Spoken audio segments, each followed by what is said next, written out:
खासदार बजरंग सोनावणे आपल्याबरोबर आहेत. बजरंग सोनावणे जी खरं तर सगळ्याच विरोधी पक्षातल्या खासदारांची बैठक मुख्यमंत्र्यांबरोबर झाली.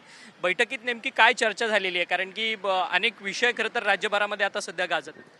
नाही, विषय आता विरोधी पक्षाच्या खासदाराचे विषय असे होते की ज्या खासदारांना DPDC निधी मिळत नाही किंवा काही आपल्या महाराष्ट्र शासनाकडला काही निधी मिळत नाही अशा किंवा मतदारसंघामधल्या काय जे समस्या आहेत या समस्या ज्या सोडवण्यासाठी आदरणीय CM साहेबांसोबत बैठक शाहू महाराजांच्या नेतृत्वाखाली आम्ही सर्व शिष्टमंडळाने बोलवलेलं होतं. शाहू महाराजांनी त्याच्या अनुषंगाने बैठक झाली. परंतु खरं तर अनेक विषय सध्या राज्यभरामध्ये आहेत. पेपरफुटी असेल, कायदा सुव्यवस्था असेल, या सगळ्या विषयांच्या संदर्भात खरं तर मुख्यमंत्र्यांबरोबर काही चर्चा झाली आहे का?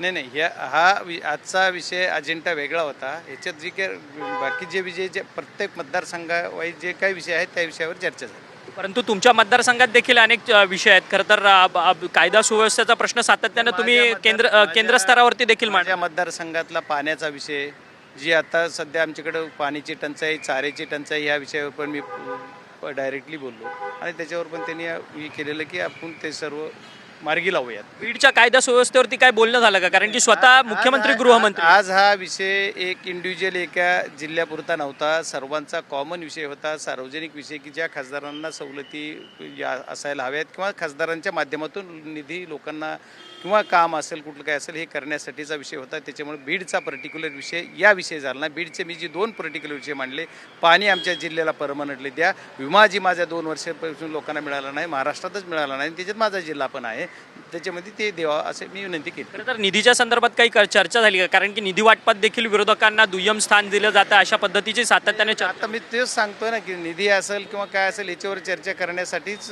जी बैठक होती त्या बैठकीमध्ये मुख्यमंत्री काय बोलले?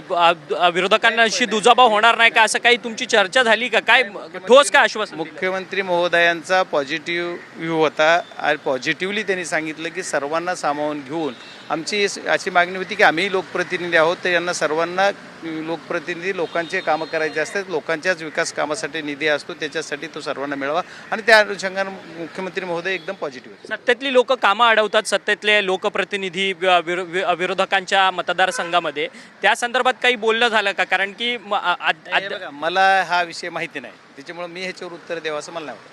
तर धन्यवाद, तुम्ही आमच्याशी बातचीत केली. बजरंग सोनावणे होते, खासदार राष्ट्रवादी काँग्रेस शरदचंद्र पवार पक्षाचे. ते म्हणतात की आज मुख्यमंत्र्यांबरोबर सकारात्मक बैठक झाली. या बैठकीमध्ये खरं तर निधी आणि विकास कामांची चर्चा झाली आहे.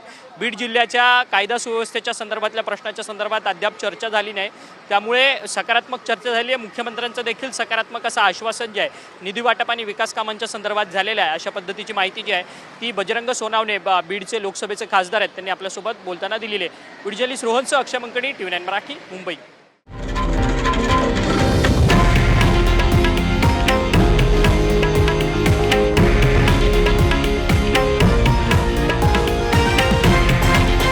हे आहे देशातील नंबर 1 न्यूज नेटवर्क आणि आपण पाहत आहात TV9 मराठी, एकमेव.